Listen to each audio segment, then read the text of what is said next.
ஐயா சிவாய் நம்ம சொல்லுங்க. ஐயா சிவாய நமக. நான் ஒரு விஷயம் உங்ககிட்ட ரொம்ப தெளிவா கேட்க விரும்புறேன். நம்ம மக்களும் கேட்க விரும்புறாங்க. சொல்லுங்க. அதாவது உழைச்ச உழைப்புக்கு பிஜேபி ம், மரியாதை இருக்கா இல்லையா? திமுக கார எவ்வளவுதான் அது கெட்டவனா இருந்தாலும் அந்த அந்த கட்சியில இருந்து அவனை காப்பாத்துறாங்க, ஏதோ ஒண்ணு பண்றாங்க. ம். ஆனா இந்த பிஜேபியில மட்டும் உழைச்சவனுக்கு ஒரு சரியான மரியாதை கிடைக்க மாட்டேங்குது. என்ன காரணம்? ஏன்னா நயினார் நாகேந்திரனுக்கு கவர்னர் பதவி கொடுக்க போறாங்களாமா. ஏற்கனவே இலக்கணேசன், இந்த தமிழிசைக்கெல்லாம் கவர்னர் பதவி கொடுத்தாங்க. என்ன அப்படி தூக்கி நட்டமா நிப்பாட்டி போட்டாங்க? எனக்கு நீங்க பதில் சொல்லி ஐயோ, ஆகணும். தேவையெல்லாம் பேசுறாங்க. அவங்க எல்லாம் திமுகவுக்கு ஆதரவா இல்லையா? ம். சொல்லுங்க. அந்த ஒரு தகுதி போதாதா? சொல்லுங்க. சரி. இலகணேசன், தமிழிசைம்மா, சிபி ராதாகிருஷ்ணன், துணை குடியரசுத் ஐயா, இவங்க எல்லாமே அண்ணன் ஸ்டாலின். திமுகவுடைய அனுதாபிகள், திமுகவுடைய தீவிர விசுவாசிகள், ஆதரவாளர்கள். அந்த ஒரு தகுதி போதாதா? அந்த ஒரு ம். தகுதி பிஜேபியில இருந்துட்டா உனக்கு ஆளுநர் பதவி கிடைக்கும். ஏன் பிரதமர் பதவியே கிடைக்குங்க? அப்ப 5ஆம் படை. பிரதமர் பதவியே கிடைக்கும். நீ திமுக சொம்பு அடிச்சனா உனக்கு ஆ, பிரதமர் பதவி கிடைக்கும். ஆ, நீ திமுக புகழ்ந்து பாடுனா 2 கவிதை எழுதி பாடிட்டேன்னு வச்சுக்கோ, நாளைக்கே ம், மோடி உனக்கு பிரதமர் பதவி நீ வச்சுக்க போற. 5 வருஷம் நீ நான் அப்புறம் வரேன்னு கொடுத்துட்டு தந்துருவாரு. அமித்ஷா ம். உள்துறை உள்துறை அமைச்சர் பதவி கூட கொடுத்துருவாரு திமுகவுக்கு நீ ஆதரவா பேசினா. அப்ப உண்மையான ஆனா லட்சணத்துக்கு மரியாதை கிடையாது. சொல்லுங்க. ஆனா உனக்கு அண்ணாமலை மாதிரி அறிவாலயத்து செங்கலை ஒவ்வொன்னா புடுங்கன்னு சொன்னா கட்சி விட்டே காலி பண்ணிடுவானுங்க. காலி பண்ணிட்டானுங்களா? தூக்கி என்ன பண்றாங்க? வீசிட்டானுங்களா? ம், இதுதான் ஏன் தொண்டர்களுடைய நிலைமை. பிஜேபி தொண்டர்கள் உண்மையா உழைச்சவன்லாம் ம், செருப்படி வாங்கிட்டு இன்னைக்கு ஒதுங்கிட்டான். அவ்வளவு அண்ணாமலை வீத லீடர்ல போய் இணைச்சிட்டு இருக்கான். என்ன காரணம்? இந்த ம், பிஜேபி பொறுத்தவரையில உண்மையா வேலை செஞ்சவனுக்கு கூலி கொடுக்க மாட்டான். இந்த கட்சிக்காக நடிக்கிறவனுக்கு, திமுகவுக்கு சொம்படிக்கிறவங்களுக்கு எல்லாம் பதவி அள்ளி அள்ளி கொடுப்பாங்க. இதான் வரலாறு. கடந்த காலம் ம். வரலாறு எடுத்து பாருங்க. அதான். அதனால அண்ணாமலை மாதிரி நான் திமுகவை அழிச்சிருவேன், செங்கலை உருவிடுவேன், காணாம சொன்னா மோடி கோவம் வந்துடும், அமித்ஷா கோவம் வந்துடும். உங்களை உண்டு இல்லைன்னு ஆக்கிடுவாங்க. அப்ப நான் 12 வருஷமா நாய் மாதிரி நான் கத்திட்டு இருக்கேன். அது பூரா வேஸ்ட் தானா? கத்திக்கிட்டே சாக வேண்டியதான். நான் கத்திட்டு சாகலையா? நான் ம், செருப்படி வாங்கினேன் இந்த கட்சிக்காக. நான் செருப்படி இல்ல, செருப்படி கட்ட கட்ட வார்த்தையில திட்டினானுங்க. என்ன தஞ்சாவூர்ல இந்த பந்தலூர் பசுபதீஸ்வரர் கோயில் பிரச்சனை பேசும்பொழுது என்ன போட்டு அடிச்சானுங்க. வீடியோ வேணுமா? வீடியோ வேணுமா? தட்டா அடிச்சானுங்க. உருட்டு கட்டிச்சு அடிச்சானுங்க. இந்த கட்சிக்கு அடி வாங்கணும் உதவாங்க. அப்ப கீழக்கரையில போய் பேசிட்டு அங்க என்ன திட்டான். கீழக்கரை உண்ணாவிரத்துல நான் தான் சிறப்பு அழைப்பாளர். 3 ம், மாவட்ட எஸ்பி தலைமையில பாதுகாப்பு போட்டு அவர் உண்ணாவிரதம் நடந்துச்சு. நான் போய் பேசினேன். நான் தான் ம். சிறப்பு அழைப்பாளர். அன்னைக்கெல்லாம் இந்த கட்சிக்காக போய் அடி வாங்கணும், செருப்படி வாங்கினேன், வாங்கணும். எங்களெல்லாம் யாரையா கண்டுக்கிட்டே? எங்களுக்கு பதவி வேண்டாயா, உண்மையா உழைக்கிறவனுக்கு கூலியை ஒரு கொடுன்னு மரியாதை. தான் கேக்குறோம். எங்களுக்கு வேண்டாயா? மரியாதை. ம். விடுங்கய்யா. அந்த கட்சிக்கெல்லாம் நாங்க செருப்படி வாங்கலாம் ஒதுக்கிட்டோம். நீங்க வாங்க, எனக்கு விடுங்க, நமக்கு தேவையில்ல. இந்த கட்சியை பத்தி பேசாதீங்க. இந்த பிஜேபிக்காக உண்மையா உழைச்சி இந்து இயக்கங்கள்ல எத்தனை பேர் ஐயா, செத்துருக்கான் உயிரை தெரியுமா? விட்டவங்க எத்தனை பேரு? அவங்க குடும்பத்துக்கு ஏதாவது ஒரு பொறுப்பு கொடுக்கலாம்ல? அதை விடுங்கய்யா. ம், நம்மளாம் விட்டுருங்க. நாங்களாம் செருப்படி வாங்கணும், வாங்கணும், அடி வாங்கணும், என்ன திட்டுனா வாங்கணும், அதை விட்டுருங்க. ஆனா ம், இந்த பிஜேபிக்காக உழைச்சி ம், RSSல இருந்து நிறைய தலைவர்கள், நிறைய நல்ல உழைப்பாளிகள் படுகொலை செய்யப்பட்டான். மாற்று இயக்கத்தினால, அதாவது பிஜேபி சித்தாந்தம் பிடிக்காத நபர்களால படுகொலை செய்யப்பட்டான். ம், தமிழகத்துல எத்தனை பேர்? இந்து இயக்கங்கள்ல இந்து இந்து மகாசபாவில் எடுத்துக்கோங்க, ம், அப்புறம் நம்ம RSS எடுத்துக்கோங்க, இந்து முன்னணி எடுத்துக்கோங்க. இந்த இயக்கங்கள்ல இணைந்து இந்த பிஜேபிக்காக வேலை செஞ்சு உயிர் விட்டுட்டான். கொண்டுட்டானுங்க. நிறைய பேர் படுகொலை செய்யப்பட்டாங்க. ஆனா அந்த படுகொலை செய்யப்பட்ட குடும்பத்துல யாருக்காவது ஒருத்தருக்கு அரசு பதவி இவனுக்கு கொடுத்தானுங்களா அந்த பிஜேபிக்காரன்? இல்ல அந்த குடும்பத்துல ஒரு நபருக்கு தேர்தலில் போட்டியிட வாய்ப்பு கொடுத்தானா? ஒரு மண்ணா கட்டி நான் கிடைக்காது. கேக்குறேன். ஆ, ஒரு மண்ணா கட்டி கிடையாது. யாருக்கு கொடுப்பான்? திமுக ஆதரவா யாரெல்லாம் இருக்கணும் அவங்களை தேடி பிடிச்சு கொடுப்பானுங்க பதவி. வேண்டாயா, நமக்கு அரசியலே வேண்டாம். சிவத்தை பாருங்க, சவத்தை பார்க்காதீங்க. இதெல்லாம் அற்ப பதவி. 800 யுகம் இருந்தும் எய்தாத வீடு பெற வெந்நீர் பூசி விளங்குவதும் எக்காலம். அவவேடம் பூண்டு இங்கு அலைந்து மிக தெரியாமல் சிவவேடம் பூண்டு சிறந்திருப்பது எக்காலங்க. நமக்கு வேண்டாயா இந்த அற்ப பதவி. நிலை வச்சுட்டு அழுதுட்டு போறானுங்க. நமக்கு சிவலோக பதவி போதும். நாம பிறந்ததே மோட்சத்தை அடைகிறதுக்கு தான். 7 பிறவி தான் மனித பிறவி. இந்த 7 பிறவி விட்டுட்டேன்னா இது 7வது பிறவியா கூட இருக்கலாம். எனக்கும் கேட்கிற ஐயா, பிள்ளைகள் உங்களுக்கு சிவத்தைத்தானே அழிக்க நினைக்கிறாங்க இந்த கருப்பு சட்டை குரூப். சொல்றேன், கேளுங்க. நமக்கும் எனக்கும் உங்களுக்கும் கேட்கக்கூடிய பிள்ளைகளுக்கு 7வது பிறவியா இருக்கலாம். இந்த வாய்ப்பு நம்ம ஈசனை தேடி மோட்சம் அடையணும், அப்பாவை தேடணும் மனசுல. அதை விட்டுட்டு இவனுங்களையே நம்ம குறை சொல்லிட்டு இவனுக்கு பின்னாடி போனோம்னா நம்ம நாசம் போயிடும். நமக்கு 84 லட்சம் பிறவி கிடைக்கும். புழு விலங்கு பறவைன்னு மனித பிறவி கிடைக்காது. 7 பிறவி தான் மனித பிறவி. இது 7வது பிறப்பா கூட இருக்கலாம் கேட்க பிள்ளைகளுக்கு. ஆனா இதை விட்டுங்க. அரசியல் வேண்டாம். எல்லாம் மலஞ்சலம் கழிக்கிற பயிலுக மோண்டுட்டு பேண்டுட்டு திரியறதுலாம் நம்மளை காப்பாற்ற முடியுமா? மலஞ்சலம் மட்டும் அந்த மாசற்ற ஜோதி சிவன் ஒருத்தன் தான் காப்பாற்ற முடியும். நம்மளுடைய ஆத்மா மலஞ்சலம் கழிக்காது, ஆனா உடல் மலஞ்சலம் கழிக்கும். அப்போ ஒளியுடம்பு நம்ம ஆத்மாவை அப்பா சிவன்கிட்ட போட்டோம், சிவலோகத்துக்கு கொண்டு போனோம். யமலோகத்துக்கு போயிடக்கூடாது.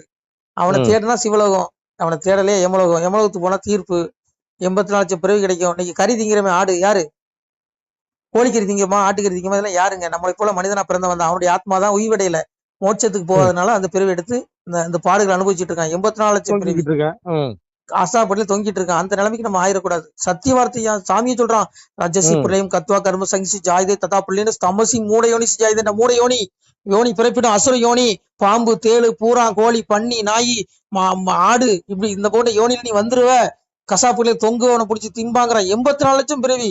அந்த 84 லட்சம் பிறவி நீ ஆடு கோழி பண்ணின்னு பிறந்து உன்னை தின்னதுக்கு அப்புறம் அதுக்கப்புறம் ஒரு மனித பிறவிக்கு வாய்ப்பு கொடுக்குறான். மறுபடியும் திருந்துருக்கு. பிறப்புங்கிற சுழற்சியில சிக்கிக்குவ. அப்போ நமக்கு கிடைத்தது இந்த மனித பிறவி அரிய வாய்ப்பு. இதை விட்டுட்டு நைனாருக்கு வஞ்சித்தி கொடுத்தியா, அவன் இவன் 1000 இவன், யோ இதெல்லாம் அற்ப பதவியா, யோ இது சுகம் கிடையாதுயா, சிற்றின்பம், இது பேரின்பம் கிடையாதுயா. சுவாமியை சொல்றான். புலனுகர் பொருள் புலன்களும் புலனுகர் பொருட்களும் ஒன்று சேரும்போது ஏற்படுகின்ற போகங்கள் உலக பற்றுடையவர்களுக்கு சுகமாக தோண்டிய போதிலும் அவை நிச்சயமாக துக்கத்திற்கு காரணமாகவே அமைகின்றன. ஆகவே அறிவாளி அவற்றில் இன்புறுவதில்லைங்கிறான். யோ பூமியில கிடைக்கிற பதவி, ஆடம்பர பொருட்கள், ஆடம்பர வஸ்து, காமம், கோபம், இது எல்லாம் மாயை, இது கர்மாங்கிறான். இது இன்பம் கிடையாது, இது பேராபத்து. காமம் கோபம் சாமி சொல்றான். சக்னோ திகைவ யசோடும் ராக்சரி ரவி மோசத் காம குரோதத் பவம் வேகம் சூகி நரகன் முடிஞ்சு போச்சு. என்ன சொல்றான்? காமம் கோபம் பேராசை இந்த மூன்றும் நரகத்தின் நுழைவாயில்கள். இதுல தன்னை அடக்கி பாதுகாத்துக்கோங்கிறான். சாமி சொல்றான். எந்த ஒரு சாதகனின் மனித பிறவியிலேயே காமத்தினாலும் கோபத்தினாலும் ஏற்படுகின்ற எழுச்சியை பொறுத்து கொள்வதற்கு திறன் பெற்று விட்டானோ அவனே யோகி, அவனே சுகம் பெற்றவன், அவனையே பேரானந்தம் வந்தடைகிறதுங்கிறான். நீ சிஎம் ஆயிட்டா உனக்கு பேரானந்தம் கிடைக்காது, நீ பிஎம் ஆயிட்டா உனக்கு பேரானந்தம் கிடைக்காது, உயரிய அரசு பதவிகள் அரசு வேலைகள் அடைஞ்சிட்டா பேரானந்தம் கிடைக்காது. நீ உனக்குள்ள உன் மனதை அடக்கி நீ உனக்குள்ள பார்வையை செலுத்தும் பொழுது, இந்த காமம் கோபம் பேராசையை கட்டுப்படுத்தி நீ உனக்குள்ள உன்னுடைய ஆத்மாவிலே நீ இன்புறும் பொழுது உரிய சுகம் பேரானந்தம் வந்தடைகிறது. அதை விட்டுட்ட காமம் கோபம் பேராசை மூன்றும் நரகத்தின் நுழைவாயில் தான். இந்த மூணுலையும் சிக்கிக்கிட்ட நாசமா போயிரும், அழிஞ்சிருவேன். இதுதான் பதவி புகழ், இது எல்லாமே. அததான் சாமி வேண்டாங்கிறான். என்ன தேடிக்கும் மகனே, நான் உனக்கு மோட்சத்தை கொடுக்குறேன் பிள்ளையேன்னு கூப்பிடுறான். சாமி சொல்றான். பக்தி சொதித்தே பல நாளும் காத்திருந்த வித்திகன் என்னை வந்து வேண்டார் மேல் வீடிலிருந்து செத்திறந்து தீ நரக சீல்குட்டியில இடைக்க கொத்தி இருந்த புழுக்கள் வந்து கொஞ்சு தோண்டான். விளக்கம் கொடுக்க முடியுமா? என் அப்பா சிவன் அடையாத ஆத்மாவை நரகத்துல புலியில தூக்கி போடுவான். ஏமன் தேவையா உங்களுக்கு? உடல் தான் அழியும், இந்த ஆத்மா உலகமே அழிஞ்சாலும் அழியாது. இந்த ஆத்மாவுக்கு தண்டனை உண்டு. மனிதர்கள் என்னென்ன பாவ புண்ணியங்கள் செய்தீர்களோ அதற்கு தகுந்த மாதிரி பிறப்பு நரகத்தில் தண்டனை எல்லாம் அமைது. பகவான் சொல்றான். சாதுர்வனியும் மாயா சிஸ்டம் குணகர்மை வாசகா, கர்மத்தின் அடிப்படையிலே நான் என்ன பண்றேன், மறுபிறப்பு கொடுக்குறேங்கிறான். நீ ஆடா பறக்கணுமா, கோழியா பறக்கணுமா, அம்பானி வீட்டுல பறக்கணுமா, பன்னி நாயா பறக்கணுமா, இல்ல கஷ்டப்பட்டு சாகணுமா, நாண்டுட்டு சாகணுமா, இது எல்லாம் என்பி கர்மா தான் தீர்மானிக்குது. சிவன் பகவான் சொல்றான், நான் சொல்லல. அப்போ முடிவு பண்ணிக்கோங்க. அரிய வாய்ப்பு மனித பிறப்பு. இதுல மோட்சத்துக்கு போகலையா மறுபடியும் பிறவிக்குள்ள வந்துரும், பல துன்பங்கள் அனுபவிக்க வேண்டியிருக்கும். இன்னைக்கு கசாப்பு கடையில தொங்குற ஆடு கோழி பன்னி இதெல்லாம் எடுத்துக்கோங்க. ஏன் இன்னைக்கு தொங்கக்கூடிய மாடு கூட எடுத்துக்கோங்க, தப்பா நினைச்சுக்காதீங்க. மாடு புனிதமானதுதான். ஆனா இப்ப கலியுகத்துல நிறைய தொங்கிட்டு இருக்கு காளைகள். இதெல்லாம் எதுங்கிறீங்க? நம்மளை போல மனிதர்கள் தான். போன பிறகு நம்மளை அடிச்சு புடிச்சு தின்னு உடலை வளர்த்தோம், ஒண்ணும் ஒரு பலனே அடையல. இந்த ஆத்மா மீண்டும் அந்த பிறவிக்கு உள்ள வந்துருது. மோட்சத்தை அப்பாவை தேடினீங்கன்னா மோட்சம், சிவனை தேடிங்க. சாமியை கூப்பிடுறான். மகிழ்ந்திருந்து விளையாட வாரீரோ என் மக்களே, திரும்பி நீங்கள் வர வேண்டாம், தெய்வ சுனையம் கொடுங்க. என்ன அடைஞ்சதுக்கு அப்புறம் என் பிள்ளைகளை நீங்க திரும்பி போக வேண்டாம். அப்பாவுடைய ஆத்ம வாழ்க்கை சிவ வீட்டுல வாழலாம். இது மோட்ச வீடு. இங்க மலஞ்சலம் கழிக்க வேண்டியதில்லை. புலனிச்சை காமம் கோபம் பேராசை இங்க வராது. அங்க இல்ல பசிக்காது. பிணி மூப்பு நிறைய கிடையாது. அந்த உலகத்துல ஆத்ம ஒளி உடம்பு கொடுக்குறான். தேவ சரீரம் கொடுக்கப்படுது. இரவானில ஐயோ அந்த ஆனந்தம், ஐயோ அதை அனுபவிக்கணுமே. அந்த உலகத்துல கொட்டி கிடக்க ஆனந்தம். ஆனா பூமி கர்ம பூமி. காமம் கோபம் பேராசை இங்க வயப்பட்டுரும் அந்த உடல். ரஜஸ், அதான் சாமி சொன்னா, ரஜஸ் தமஸ் சாபி புய சத்துவம் பகுதி பாரதா. முடிஞ்சு போச்சு. 3 குணம் இருக்குது. அதன்படிதான் ஒன்று அடைக்காலம். ரஜகுணத்தை மிதிச்சு தம குணம் மேலோங்கும், தம குணம் வச்சு ரஜகுணம் மேலோங்கும், ரஜகுணம் தம குணத்தை வச்சு சாத்தி குணம் மேலோங்கும். அப்போ இங்க ஒண்ணும் பண்ண முடியாதுட்டான். முக்குணங்கள் என்னுடைய மாயை, அதை கடந்ததாக எந்த பிராணியும் நில உலகிலோ ஆகாயத்திலோ வானவர்களிலோ தேவர்களிலோ ஒருவனும் இல்லைட்டான். முடிஞ்சு போச்சா? யாருமே இல்லை. நானும் இல்லை, கேட்கிற நீங்களும் இல்லை. அப்போ நம்ம ஒன்னே ஒண்ணுதான் பண்ணணும். சர்வதர்மான் பரித்தியச்சி மாமேகம் சரணம் ரஜா அதான் தான் சர்வ பாப்பேபியோ மோசேசியாம சூசக. முடிஞ்சு போச்சு. அப்பா என்ன சொல்றான்? மகனே பூமியில பிறந்துட்ட, காமம் கோபம் பேராசை உனக்கு இழுக்கதான் செய்யும். ஆனாலும் அப்பாவை நினைச்சுக்க. சர்வதர்மான் பரித்தியச்சி என்ன நினைச்சுக்கோ, பாவத்தை மன்னிச்சு மோட்சத்தை கொடுக்கங்கிறான். அதனால அப்பயோட கருணை கடையில் எங்க அப்பா சிவனை தேடிக்கோ, மோட்சம். அதை தேடலையா பாவி அவன் செத்து பஸ்பமாய் போனாலும் ஆவியை கண்டு ஆக்கினைகள் செய்துடுவேனுங்க சிவபெருமான் சொல்றான். உடம்பு எரிச்சிருவான்டா, 1000 கோடி ஊழல் பண்ணிடுவேன். அப்படியே 21 துப்பாக்கி குண்டு முழங்க உனக்கு ஊரோட மரியாதையோட புதைச்சிருவான். ஆட்சியிலும் செத்துருவேன். ஆனா இடே உன் ஆத்மா அழியாதுடா. உன் ஆத்மா என்கிட்ட தானே எம்மன் கொண்டு வருவான். நாளானா உன் உடல் தான் எரிப்பான், உன் ஆவி எரியுமா? ஆத்மா எரியாது. ஆத்மா தட்பவெப்பங்கள் வெப்பங்கள் அழியாது. உலகம் அழிஞ்சாலும் ஆத்மா அழியாது. அந்த ஆத்மாவுக்கு தண்டனை இருக்குன்னு சொல்றான். அதனால 7 பிறவி மனித பிறவி, இதை விட்டுட்டோம் பார்த்துக்கோங்க, சிக்கிக்குவோம். சாமி அதான் சொன்னான், 6 பிறவி அரியே உன்னை நினையாமல் தூறுமிக பேசி தொழாத பேர் ஆனாலும் 7ஆம் பிறவியில் எல்லளவு நினைத்தாலும் வாரி அனைத்து வைகுண்டம் இவனை. எங்க அப்பா சொல்றான், என் பிள்ளைகளே 6 பிரிவுல நீ என்ன கண்டுபிடி கெட்ட வார்த்தை போட்டு திட்டினாலும் கூட 7வது பிரிவில் அப்பாவை கடுகளவு 7 அளவு நினைத்தாலும் அப்பா உன்னை கட்டி பிடிச்சு முச்சு முகர்ந்து உன மோட்சத்துக்கு கூட்டு போறாடாங்க. அப்படி கருணை கடல் இறைவன். அதை தேடணும். அதை விட்டுட்டு மனச பயலுக்கு பின்னாடி ஒண்ணு புரிஞ்சுக்கோங்கய்யா. ஐயா ஒரு சின்ன முரண்பாடு இருக்கு பாத்தீங்களா? ஈசன் வந்து ஆக்சுவலா வந்து சுடுகாட்டுல இருந்து நல்ல ஆத்மாக்களை வந்து தேடி கண்டுபிடிக்கிறாருங்கிறது ஒரு சமாச்சாரம் இருக்கு. சுடுகாடு அதெல்லாம் மூட நம்பிக்கை பேசாதீங்க. இங்க இருக்கு மூட நம்பிக்கை பேச. சுடுகாட்டை போய் ஆத்மா தேடுற ஒரு மனுஷன் இறந்ததுக்கு அப்புறம் ஆத்மா வெளியே வந்துடும், தீர்ப்புக்கு போயிடும். ஆமா, ஜடல் மட்டும் தான் இருக்கும். நீ சுடுகாட்டுல தேடின ஆத்மா அதெல்லாம் ஒரு அதெல்லாம் ஒரு மண்ணாங்கட்டியும் கிடையாது. பேச விடாங்க. கட்டுக்கட்டா உள்ள பணத்தை சொல்லி வச்சிருக்கான். சரி, அரசியல் பேசாதீங்க. இங்க பாருங்க, நமக்கு அரசியல் வேண்டாம். நீங்க பாருங்க, நீங்க எவன் பின்னாடி போனாலும் உங்களை எவனாலையும் உங்களை காப்பாற்ற முடியாது. பரம்பொருள் ஒருவனாலதான் உன்னை காப்பாற்ற முடியும். உன்னுடைய ஆத்மாவை உடலை எவனாலையும் காப்பாற்ற முடியாது. புரிஞ்சுக்கோ. இன்னைக்குல நாளைக்கு மரம் அப்பா கூடுவான். சுவாமி சொல்றான், செடிகளைத்து வேட்டையாடி தெளிந்த முயல் பிடிக்க வந்தேன், அதிகமுள்ள வெடிகள் கொண்டு அமைத்து வைத்து சுட்டிடுவேன், பழிபாவம் செய்திடுவேன், பார்த்து இருங்கோ கொஞ்ச நேரத்தில். சிவபெருமான் சொல்றான், என் பிள்ளைகளை செடிகளைத்து வேட்டையாடி தெளிந்த முயல் பிடிக்க, அதாவது நல்ல ஆத்மாக்களை நல்ல பிள்ளைகளை அறுவடை பண்ண வந்த என்னுடைய உலகத்துக்கு கூட்டிட்டு போக வந்தடா என் மகனேங்கிறான். ஆனா நாம என்ன பண்றோம்? மரணத்துக்கு கண்டு பயப்படுறோம். மரணங்கிறது விடுதலையா? மரணங்கிறது ஒரு ஜீவன் மோட்சத்துக்கு போச்சு, அது விடுதலை. ஆனா அதே ஜீவன் மோட்சத்துக்கு போலனா மிகப்பெரிய துன்பம், சிறைப்பட்டுரும் கூட்டுல. இந்த புழுக்கூடு மனிதனுடைய உடல் கிடையாது, அது புழுக்கூடு. விலங்குகளுடைய உடல் கூடு புழுக்கூடு. எல்லாத்தையும் ஆத்மா சிறைப்பட்டிருக்கு. இந்த இப்போ ஒரு மனுஷன் இருக்க ஆத்மா தான் யானையில இருக்கு, பூனையில இருக்கு, நாயில இருக்கு, பன்னியில இருக்கு, புழுவுல இருக்கு, மாடு, விருட்சம், அனைத்து ஜீவராசியிலும் ஆத்மா ஒண்ணுதான் இருக்கு, ஒளி உடம்பு. ஆனா உடல் தான் வேற. இதே மனுஷன் தான் அங்க போறான், அப்படியே பிறப்புங்கிற சுழற்சியில சிக்கிக்கிறான். சிக்கிக்காத, நான் நல்லதுதான் சொல்லுவேன், நான் சொல்லல, எல்லாம் அப்பாவுடைய வார்த்தை. சாமியே சொல்றான். இதுக்கு மேல என்ன சொல்லணும்? எம்பெருமான் சொல்றான், உந்தன் பழங்குலைக்க உலகில் பெண்ணை வகுத்து விட்டேன், உண்டாக்கி வைப்பதும் நான், உலகில் அழிப்பதுவும் நான் மகனே, ஏகமதாய் நிறைந்த பரன் இருந்துலகை ஆளுகிறேன், கண்ணு மக்கா என் சூத்திரத்தை கண்டறிந்து வாருங்கப்பா, 13 குள்ளிருந்து பாடுகிறேன் சிவகாண்டம். சிவகாண்டம் சிவபெருமான் பாடுறான், திரு நடனம் ஆடிட்டு பாடுறான். பக்கம் 15 பார்மோடம் 12 வக்கனை கோல் கிரகம் 9 அங்கே ஆக்கி கொண்டுட்டான். முடிஞ்சு போச்சு. நவகிரகங்களே ஒழுங்கா வேலை செய்யலாங்கிறான் கலியுகத்துல. சிவபெருமான் சொல்றான், உலகத்துல உண்டாக்கி வைப்பதும் நான், படைக்கிறதா அழிக்கிறதும் நான் மகனேங்கிறான். ஏகமதா, ஏகம் என்றால் அனைத்தும், அனைத்திலும் வியாபித்திருக்கிற சிவனாகிய நான் இந்த உலகத்தை ஆள்றேங்கிறான். இந்த உலகத்தை மோடி ஆளல, ட்ரம்ப் ஆளல, எல்லாத்துக்குள்ள இருந்து சிவன் ஆள்றான். விஜய் ஆளல, விஜய்க்குள்ளது சிவன் ஆள்றான். அதனால எல்லாம் கர்ம வினையின்படி நடக்கு. ஐயா ஒண்ணு புரிஞ்சுக்கோங்க, பூமியை பொறுத்தவரையில இங்க எல்லாம் கர்ம வினையின்படி தான் நடக்கும். இங்க யாருக்கு என்ன கொடுக்கணுங்கிறது யாராலும் தீர்மானிக்க முடியாது. திறமை உள்ளவன் பாருங்க, ஒண்ணு நல்ல திறமை இருக்கும், டீ கடையில டம்ளர் கழுவிட்டு இருப்பான், ஒரு 10-20 மார்க் வாங்கியிருப்பான், பெரிய அதிகாரியா இருப்பான். என்ன காரணம்? அதான் கர்மா, அதான் கர்மா. இப்ப இவ்வளவு திறமை இருந்த அண்ணாமலைக்கு இன்னும் ஒரு பதவியும் கொடுக்கல. ஒரு திறமையில்லாத நயனார் ஆகிருக்கு, நீங்க ஆளுநர் பதவிங்கிறாங்க, அடுத்து என்ன பதவியெல்லாம் கொடுக்க போறாங்கன்னு தெரியல. அப்ப என்ன சொல்றீங்க? திறமசாலிகள் எல்லாம் இங்க புறக்கணிக்கப்படுவான். அதான் கர்மா. சாமி அதான் சொன்னான், உச்சி கிரகமடா உங்கள் ஒருவருக்கும் தெரியாது, என் பட்சம் உண்டால் போதுமடா, பகையில்லை என் மகனே யாருக்கும் பதறாதே, அச்சமில்லை என் மகனே ஏடு தந்தேன் உன் கையிலே, எழுத்தாணியும் கூட தந்தேன், பட்டயம் தந்தேன் நான், பகை தீர்ப்பேன் பதறாதேங்க. உச்சி கிரகம் 9 இருக்கு. அந்த 9 கிரகத்துல பூமியில் உள்ள ஜீவராசிகளுடைய மொத்த பிடியும் உச்சி குழுமி அங்க இருக்கு. அதன் திசை நடக்கும்போது அந்தந்த ஜீவாத்மா முற்பறையில என்னென்ன தானத்திற்கு செய்ததோ அதற்கு தகுந்தபடி அவர்களுக்கு ஆள்ற பாக்கியம், பூமியில செல்வங்கள் எல்லாம் கிடைக்கும்னு சிவன் சொல்றான். இவங்க இப்ப இன்னைக்கு நயினார் நாகேந்திரன் ஒண்ணு இல்ல நம்ம சொல்றோம், ஒருவேளை அவருக்கு அந்த பதவி கிடைச்சாங்கன்னா குரு ஜென்மத்துல புண்ணியமா கூட இருக்கலாம். விஜய் ஒண்ணுமே தெரியாது அப்படி இப்படின்னு சொன்னாங்க, இன்னைக்கு ஆள்றாரா? என்ன காரணம்? பூர்வ ஜென்மத்துல பண்ண புண்ணியம். இன்னைக்கு ம் இவ்வளவு திறமை இருந்தா நாம கீழே விழுறோம்னா என்ன காரணம்? எல்லாம் கர்மா. நான் சொல்றது ம் கசக்கும், ஆனா இது சத்தியமான உண்மை, சத்தியமான உண்மை. அதே போல மரணமும் எழுதப்பட்டிருக்கு.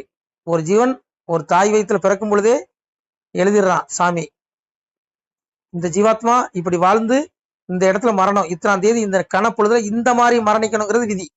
இப்போ நான் ம் பேசிட்டு இருக்கேன் உங்ககிட்ட, எனக்கு மரணம் எப்படி வரும்னு எனக்கு தெரியுமா? தெரியாது. எங்க அப்பாவுக்கு தெரியும். ஆனா உடலை மட்டும் தான் கொள்றான், ஆனா ஆத்மாவை மோட்சத்துக்கு கொண்டு போயிடறான். மோட்சத்துக்கு போயிட்டா விடுதலை. எமன் ம் கைக்கு சிக்கின மாட்டிக்குவ. சாமியை சொல்றான், மோட்ச உயிர்க்கும் நரக உயிர்க்கும் தீ நரக பாவி உயிர்க்கும் ராச உயிர்க்கும் பள்ளி வாசல் உயிர்க்கும் வைகுண்ட பதவி உயிர்க்கும் எவ்வுயிர்க்கும் எங்கள் ஐயா சிவ சிவ சிவ சிவ அரகர அரகரா. முன்னுள்ள ராமர் உயிர்க்கும் மோகவடிவான உயிர்க்கும் முகச்சையுள்ள ராமர் உயிர்க்கும் இப்போ வந்த நாராயணர் எங்கும் நிறைந்தவர் தான் ஏகமயமானவர் தான் எவ்வுயிர்க்கும் எங்கள் ஐயா சிவ சிவ சிவ சிவ அரகர அரகரா. 14 உலகத்துக்கும் சிவன் ஒருத்தன் தான் கடவுள். முன்னாடி இங்க அவதாரம் செய்து வந்த ராமனுடைய அந்த ஆத்மாவில் வந்து சிவன் தான், முருகனா வந்தது சிவன் தான். சிவன் மட்டுமே கடவுள். ஆனா அந்த சிவத்தை நாம எப்படி வேணாலும் கும்பிடலாம். நீ கருப்பசாமியா கும்பிட்டா சிவன் உனக்கு கருப்பசாமியா வரான். நீ பேச்சியம்மான கும்பிட்டா பேச்சியம்மா, எசைக்கியமான கும்பிட்டா எசைக்கியம்மா, அம்மாவை கும்பிட்டா அம்மா, காளியம்மாவை கும்பிட்டு எப்படி கும்பிட்டா சிவன் ஒருத்தன் தான் கடவுள். சிவன் ஒருத்தன் தான், சிவன் ஒண்ணுதான். நான் சொல்லல, ம் சிவன் தான் சொல்லுது. ம் சிவன் மட்டுமே சிவம். நீ எப்படி வேணாலும் கும்பிடலாம் அவனை. தவம். ஆமா, ஏங்க உலகமே சிவன் தாங்க. சாமியை சொல்றான், ஆனானேன் பெண்ணானேன் அடங்காத ஸ்வரூபமானேன். ஆணும் வந்தா பெண்ணும் வந்தா அடங்காத ஸ்வரூபங்கள். இந்த உலகத்துல எத்தனையோ, பூமி வந்து ஒரு ஊசி முனை தாங்க. இந்த ஊசி முனையில இத்தனை ஜீவராசிகளை படைச்சு வாழ்வாதாரங்கள் கொடுத்து அவங்களுடைய கர்மனைக்கு தண்டனை கொடுத்து கொன்னு மறுபடியும் ஆத்மாவை எடுத்து தீர்ப்பு கொடுத்து மறுபடியும் பிறவி கொடுத்து மோட்சத்துக்கு அனுப்பி அவனுக்கு ஃபில்டர் பண்றது, அடுத்து யுகத்தை இந்த கலியுகத்தை அழித்து தர்மயுகத்தை படைக்க வர்றது எல்லாம் சிவன் தான்.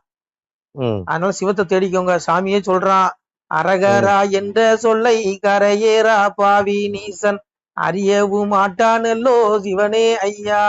சிவசிவா என்ற சொல்லு அவகட நீசருக்கு தெரியவும் மாட்டாதல்லோ சிவனேங்கிறான். அரகரா சிவசிவா என்ற இந்த நாமம் கலியுகத்துல எல்லா மனிதர்களுடைய வாயிலும் நுழையாது. இந்த நாமத்தை சொல்லக்கூடிய பிள்ளைகள் கண்டிப்பாக மோட்ச வீடை அடைவார்கள். அவர்கள் பிறவிங்கிற துன்பத்திலிருந்து விடுபட்டு இறப்புக்கு அப்புறம் அப்பாவுடைய திருப்பாதை விந்தையை அவருடைய திருவடியில் அடைவாங்க. இது சத்தியம். சாமியை சொல்றான். அதை விட்டுட்டு விஜய் நாமம் வாழ்கங்கிறான், தளபதி வாழ்கங்கிறான், மு.க. ஸ்டாலின் வாழ்கங்கிறான், பெரியார் வாழ்கங்கிறான். அடே பாவிகளே, மனிதனுடைய நாமத்தை சொல்லாதீங்கப்பா. சொல்ல சொல்ல பெரிய பாவம். இவருடைய ஆத்மா நரகத்துல விழு. ஏன்னா போற்றுதலுக்குரியவன் இறைவன் ஒருத்த மட்டும்தான், வணக்கத்துக்குரியவன் இறைவன் ஒருத்த மட்டும்தான், மனிதர்கள் கிடையாது. மலஞ்சலம் கழிக்கிற மனிதர்களை புகழ்ந்துட்டு கடைசியில நாசமா போயிடாதீங்க. நான் சொல்லல, சிவன் சொல்றான். அதனால பிள்ளைகள் திருந்தணும். இதெல்லாம் மனசு முன்னாடி போக கூடாது. அரசியல் வேண்டாங்க, இது ஒண்ணும் கிடையாதுங்க. இங்க எவனும் 1000 வருஷம் வாழப்போறது இவனு விக்ரமாதித்தனா? விக்ரமாதித்தன் பட்டி அவங்க பச்சை அவங்க நிலைமை என்ன ஆயிடுச்சு? அவங்களே போயிட்டான். ம் 1000 வருஷம் ஆடுக்கணும் விக்ரமாதித்தனா. அவனுக்குலாம் மலஞ்சலம் கழிக்கிற உடம்பு எப்ப வேணாலும் புட்டுக்கும். எம்பெருமா எப்ப வேணாலும் ம் கூப்பிட்டுருவானுல. அதனால இங்க ம் பாருங்க, மனுஷனை பாக்காதீங்க. நமக்கு எவனுமே வேண்டாம், நமக்கு சிவம் மட்டும் போதும். நமக்கு ம் சிவம் மட்டும் போதும், எவனும் வேண்டாம். ம் நான்லாம் இந்த கட்சியிலாம் வந்து உருண்டு புரண்டு நான் வந்துட்டேன். நான்லாம் பாத்துட்டேன். இங்க நல்லவர்கள் புறக்கணிக்கப்படுவார்கள், அண்ணாமலை ம் போன்ற நேர்மையினர்கள் ஒதுக்கப்படுவார்கள். இது தெரியும். இன்னைக்கு தான் ம். தெரிஞ்சது. நாங்கெல்லாம் இன்னைக்கு அண்ணாமலை வந்து இப்ப வந்தாரியா? நான்லாம் 15 வருஷத்துக்கு முன்னாடி கட்சியில மேடை பேச்சாளர் எவ்வளவு மேடை பேசியிருக்கேன் தெரியுமா? போய் ம். வரலாறு எடுத்து பாருங்க, எல்லாம் ரெக்கார்டே இருக்கு. எல்லாண்டோ போட்டு 3 மாவட்ட தலைமை 3 மாவட்ட எஸ்பி தலைமையில பாதுகாப்பு போட்டாங்க. நான் பாதுகாப்பு உண்ணாவிரதம் நான் தான் சிறப்பழைப்பாளராக பேசியிருக்கேன். அவ்வளவு பேசியிருக்கேன். எவ்வளவுலாம் நாங்க பண்ணியிருக்கிறோம். நாங்கெல்லாம் இன்னைக்கு ஒதுக்கிட்டோம். ஆன்மீகம் போதையா, மனசு முன்னாடி வேண்டாம். நமக்கு ம் இறைவன் போதும். மலஞ்சலை கழிக்கிற மனித பயல்க வேண்டாம். இங்க எவனும் ம் பரமாத்மா கிடையாது. எல்லா பயலும் ம் ஜீவாத்மா தான். பரமாத்மா சிவம் ஒருத்தன் தான் பரமாத்மா. புரியுதா உங்களுக்கு? சிவத்தை ம் தேடுங்க, இந்த சவத்தை தேடாதீங்க. பேசின விடிய விடிய பேசலாம்.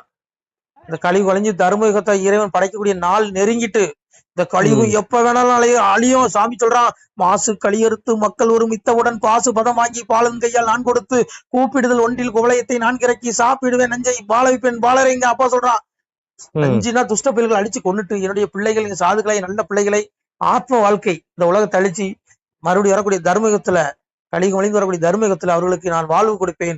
அவர்கள் தேவர்களுக்கு இணையான உடம்பு கொடுப்பான். அந்த உடம்பு கிடையாது, மலஞ்சல் உடம்பு கிடையாது. நல்ல ஆத்மாக்கள் ம் பிறவி செஞ்சு மட்டும் வருவாங்க தர்மயுகத்துல. வேற அயோக்கிய போய் ஒருத்தன் கூட இருக்க மாட்டான். போலீஸ் ஸ்டேஷன் ம் இருக்காது, ராணுவம் இருக்காது, நீதிமன்றம் இருக்காது. ஏன்னா யாருமே தப்பு பண்ண மாட்டான், நல்லவன் மட்டும்தான் இருப்பான். தங்கம் கொட்டி கிடக்கும், பொண்ணு தங்கத்தாலான உலகமா இருக்கும். சுவாமி சொல்றான், புது வாயு, புது மனு, புது விருட்சங்கிறான். எல்லாமே புதுசு, ஃபில்டர் பண்றான். நல்ல ஆத்மாக்கள் மட்டும் தான் வரும். சுவாமியே சொல்றான், ஆதியாம் வைந்தராசர் அருள் செங்கோல் ஏந்தி தர்ம சோதியின் ஒளி போல் ரத்தினம் துளங்கிய முடிஞ்சூடி நீதி போல் தர்மநியாய நெறி புரிந்த அரசியலாளர் சாதியாம் உயர்ந்த சான்றோர் தன்னையே வருத்தி சொல்வார். சாதுகளாகிய நல்லவர் மட்டும் சிங்காசனத்தில் உட்கார்ந்து செங்கோல் ஏந்தி திருப்பிரம்பு கையில இறைவனே பட்டம் சூட்டி சாதுகளை ஆள வைப்பானா. அப்படி வரும் உலகம்.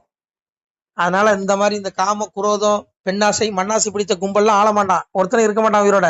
அவ்வளவு பேருடைய ஆத்மாவும் கொண்டு நரகத்துக்கு எடுக்க முடியல. நரகத்துக்கு போயிருவான். இறப்பு நரகம், டைரக்ட் மீளா நரகம். அப்படி இல்லையா 84 லட்சம் பிறவி. சரி ஐயா, ஹலோ சிவாய் நமயா. சிவாய நமக. தூங்கிட்டீங்களா? யாரு தூங்குனா? அதனால இங்க இருங்க, நமக்கு எந்த அரசியல்வாதியும் வேண்டாம், நமக்கு சிவம் போதும். நான் சிவனுடைய கட்சியில இணைஞ்சிட்டேன். நீங்க சிவன் கட்சியில இணைஞ்சிட்டீங்களா? நான் எப்படி நினைச்சிட்டேன்? அந்த அண்ணாமலையார் கட்சியில இணைஞ்சிக்கோங்க. சிவத்துக்கிட்ட போங்க, சவத்தை தேடாதீங்க. நம்ம சிவாய் திருச்சிட்டம்பலம். சிவாய் நம. திருச்சிட்டம்பலம், தில்லையம்பலம், பொன்னம்பலம். சிவாய் நம. உறவுகளே, சிவ அன்பர்களே, தற்போது தாங்கள் இந்த வீடியோவில் பார்க்கக்கூடிய இடத்துல ஒரு சிவாலய திருப்பணி ஒன்று நடந்து கொண்டிருக்கிறது. இந்த இடத்துல பார்த்தீங்கன்னா முன்பு ஒரு காலத்தில் ஒரு சிவாலயம் இருந்திருக்குது. அதாவது இந்த ஏரியா இப்போ ஒரு தென்னை மரங்கள் பனை மரங்கள் சூழ்ந்த காடாக இருக்கிறது. முன்பு ஒரு காலத்தில் இங்கே ஒரு ஊர் இருந்ததாக சொல்கிறாங்க. ஆனால் இப்போது சுற்று வட்டாரத்தில் 5 கிலோமீட்டர் சுற்றுலா ஊரே கிடையாது, காடு. இப்போ இந்த இடத்துல ஒரு சிவாலயம் அமையிருக்கிறது. இந்த சிவாலயத்தில் இருந்த அந்த சாமியுடைய திருமணியை எடுத்து வச்சிட்டோம். திருப்பணி முடிஞ்சதுக்கப்புறம் பிரதிஷ்டை பண்ண இருக்கிற உறவுகளே, தற்போது இந்த வீடியோ பார்க்கக்கூடிய உறவுகள் தங்களால் முடிந்தால் ஒரு சின்ன உதவி செஞ்சு கொடுங்க. எங்கள் இடத்துல பொருளாதாரம் இல்லை. அதனால் பார்த்திங்கன்னா அந்த வேலையெல்லாம் அப்படியே நின்று போச்சு. பாருங்கள், இந்த அப்படியே பாதியிலே நிற்கிது இந்த சிவாலய திருப்பணி. பக்த கோடிகள், அன்பு உள்ளங்கள், தயவுசெய்து நீங்கள் உதவி செய்ய விருப்பமுள்ள உறவுகள் உதவுங்க. உங்களுக்கு கோடி புண்ணியம் கிடைக்கும். இந்த சாமியோடைய அருள் அனுகிரகம் உங்களுக்கு கண்டிப்பாக கிடைக்கும். இது ஒரு புகழ்பெற்ற சிவாலயம் கூட சொல்லலாம். சாமியோட திருமணியை எடுத்து வச்சிட்டோம். இந்த இடத்துல பார்த்திங்கன்னா ஒரு வாசி தண்டம் இருக்குது. அந்த காலத்தில் ஒரு முனிவர் யாரோ தவம் செஞ்சுருக்காங்க. அவங்களுடைய வாசி தண்டம் அவர் திருக்கரங்களால் எழுதின ஓலைச்சுவடி கூட இன்றும் இருக்குது, இன்னும் பாதுகாக்கப்பட்டு வருது. அது கோயில் திருப்பணி முடிஞ்சதுமே அதையும் நாங்கள் அந்த வழிபாட்டுக்கு வச்சுடுவோம். இந்த சிவாலய திருப்பணி சாமி திருநாமம் முக்தீஸ்வரர் அப்படிங்கிற திருநாமத்தில் வழங்குறாரு. நெல்லை மாவட்டம் நாங்குநேரி தாலுகாவில் இந்த சிவாலயம் அமைய இருக்கிறது. உறவுகளே, இந்த வீடியோ பார்க்கக்கூடியவங்க ஒரு 2 பேருக்காவது கொஞ்சம் ஷேர் பண்ணுங்கள். இந்த வீடியோ பார்க்கக்கூடிய யாராவது ஒரு சின்ன உதவி செஞ்சால் இந்த ஆலய திருப்பணி கண்டிப்பாக நாங்கள் வெற்றிகரமாக முடிச்சுடுவோம். பாருங்கள், அந்த வேலை எல்லாமே அப்படியே நிற்கிது. கல்லெல்லாம் இறக்கி போட்டிருக்கோம். இன்னும் நிறைய கற்கள் தேவைப்படுது. சுவாமியோடைய அந்த திருக்கோபுரம் பார்த்திங்கன்னா லிங்க வடிவிலே அமைக்க இருக்கிறோம். உதவுங்கள் உறவுகளே. உங்களுக்கு அப்பா சிவபெருமானுடைய அருள் நிச்சயம் கிடைக்கும். எம்பெருமான் சொல்வான், வாழுவீர் தாழ்வில்லாமல் மக்களும் கிளைகள் கொஞ்சி நாளுமே மகிழ்ச்சியை கூர்ந்து நலமுடன் வாழும்போது நீளுமே எனது செங்கோல் நீதியும் நெறிபோல் ஆளுமே உங்கள் தன்னை அன்புடன் அலையாவண்ணம். உங்களை எம்பெருமானுடைய அப்பாவுடைய திருவாசகத்தாலேயே வாழ்த்துறோம் உறவுகளே. ஆணுடன் பெண்ணும் பெற்று அதிகமாய் செல்வமாகி தானுடன் நினைவுமுற்று தர்மமும் நெறியும் கற்று வேணும் நீள் காலமெல்லாம் வெள்ளியர் உடனே வாழ்ந்து போனுதல் கமலநாதன் பொற்பதம் பெற்று வாழ்வீர். அந்த ஈசனுடைய பொற்பதம் நிச்சயம் கிடைக்கும். உங்களுக்கு இகத்திலும் சுகம், பரத்திலும் சுகம். உங்களுடைய கர்ம வினைகள் மன்னிக்கப்பட்டு உங்களுக்கு நிச்சயம் மோட்ச வீடு கிடைக்கும். இகத்தில் பூரண ஆயுளுடன் நோய் நொடி இல்லாமல் வாழ்ந்து நீங்கள் பரவாழ்வும் பெறுவீர்கள் உறவுகளே. மக்களே, நீங்கள் எல்லாம் வாழ்பொன்னம் பதியிற் சென்று முக்கியமான யுகநில மதிலே தன்னால் கக்கிய பொன்கள் ஸ்வர்ணம் கைமணம் குளிர அன்னம் பொக்கிஷம் நிறைய வைத்து புகழ உண்டு இனிதாய் வாழ்வீர். இந்த இகவாழ்வும் பரவாழ்வும் உங்களுக்கு சுகப்பட அப்பன் ஈசனர்களால் வாழ்த்துகிறோம். இந்த திருப்பணிக்கு உதவி செய்ய ஒரு ஜிபே எண் சொல்கிறோம். இந்த எண்ணில் நீங்கள் உதவலாம். நீங்கள் இந்த எண்ணிலேயே நீங்கள் தொடர்பு கொள்ளலாம். ஜிபே, ஃபோன்பே, வாட்ஸ்அப் எல்லாம் இந்த நம்பர் தான். 93 85 44 31 06 93 85 44 31 06. இந்த எண்ணில் நீங்கள் உதவலாம், தொடர்பும் கொள்ளலாம். வாட்ஸ்அப்பு இந்த எண்ணு தான், ஜிபே இந்த எண்ணு தான் உறவுகளே. முடிந்தளவுக்கு 2 பேருக்காக ஷேர் பண்ணுங்கள். இந்த வீடியோ பார்க்கக்கூடிய யாராவது ஒருத்தர் சின்ன உதவி நீங்கள் பெரிய அளவில் செய்யணும் கூட, நீங்கள் ₹1 நீங்கள் தந்தாலும் மனசார வேண்டி ஏற்றுக்கிறோம் உறவுகளே. உதவுங்கள். முடிஞ்ச அளவுக்கு கொஞ்சம் ஷேர் பண்ணுங்கள். நன்றி. சிவாய நம. திருச்சிட்டம்பலம், தில்லையம்பலம், பொன்னம்பலம். உறவுகளே, நம்ம இந்த இடத்துல வாழ்ந்து மறைந்த ஒரு சித்த மகாபுருஷர் பயன்படுத்திய பல 100 ஆண்டுகளுக்கு முன்பு உள்ள வாசி தண்டம் ஒரு சித்த மகாபுருஷர் பயன்படுத்தியது. அவர் திருக்கரங்களால் எழுதிய அந்த ஓலைச்சுவடி கூட பாருங்கள், இன்னும் பாதுகாக்கப்பட்டு வருது. இந்த சிவாலயம், நம்முடைய அந்த சிவாலய திருப்பணி முடிந்ததுமே எம்பெருமான் அவர் எழுதிய அந்த சிவனை பற்றி புகழ்ந்து எழுதிய அந்த பாடல் வரிகள் இதில் இருக்குது. இந்த வாசி தண்டம் அவர் பிரதிஷ்டை செய்த அந்த லிங்க திருமேனியையும் இந்த இடத்துல நாம் இந்த ஆலயம் கட்டி நாம் பிரதிஷ்டை செய்திருக்கிறோம். அனைவரும் இந்த ஆலய பிரதிஷ்டைக்கு கண்டிப்பாக வரணும். முடிஞ்ச அளவுக்கு இந்த வீடியோ பார்க்குறவங்க உதவி பண்ணுங்கள் உறவுகளே. பொருளாதாரம் இல்லாமல் திருப்பணி நின்று போச்சு. முடிஞ்ச அளவுக்கு ஷேர் பண்ணுங்கள், உதவுங்க. நன்றி. நமசிவாய. திருச்சிட்டம்பலம், தில்லையம்பலம், பொன்னம்பலம். இந்த புண்ணியபலம் தங்களுக்கு கோடான கோடியாக வரும் உறவுகளை. நமசிவாய்.